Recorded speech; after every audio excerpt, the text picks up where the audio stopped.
The Manual for Teachers, Introduction. The role of teaching and learning is actually reversed in the thinking of the world. The reversal is characteristic. It seems as if the teacher and the learner are separated, the teacher giving something to the learner rather than to himself. Further, the act of teaching is regarded as a special activity in which one engages only a relatively small proportion of one's time. The Course, on the other hand, emphasizes that to teach is to learn, so that teacher and learner are the same. It also emphasizes that teaching is a constant process. It goes on every moment of the day and continues into sleeping thoughts as well. To teach is to demonstrate. There are only two thought systems, and you demonstrate that you believe one or the other is true all the time. From your demonstration, others learn, and so do you. The question is not whether you will teach, for in that there is no choice.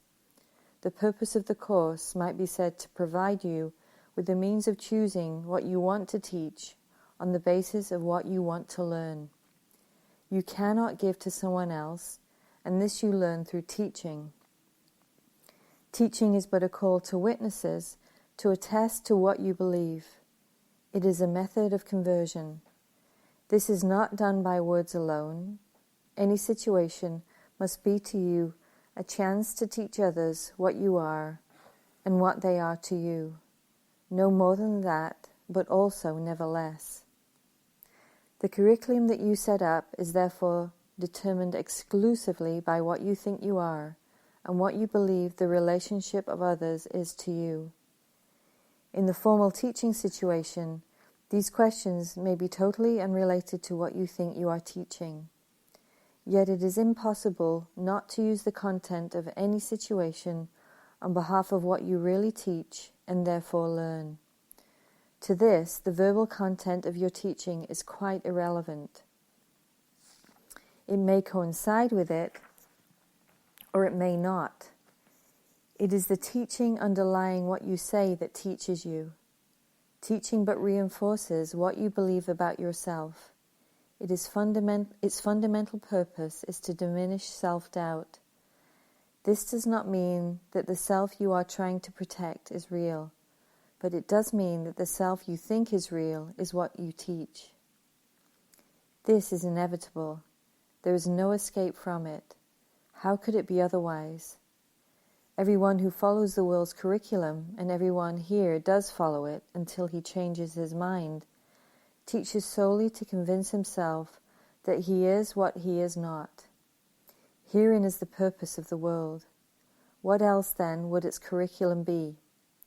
Into this hopeless and closed learning situation, which teaches nothing but despair and death, God sends his teachers, and as they teach his lessons of joy and hope, their learning finally becomes complete. Except for God's teachers, there would be no hope of salvation, for the world of sin would seem forever real. The self-deceiving must deceive, for they must teach deception. And what else is hell? This is a manual for the teachers of God. They are not perfect, or they would not be here. Yet it is their mission to become perfect here, and so they teach perfection over and over in many, many ways until they have learned it. And then they are seen no more, although their thoughts remain a source of strength and truth forever.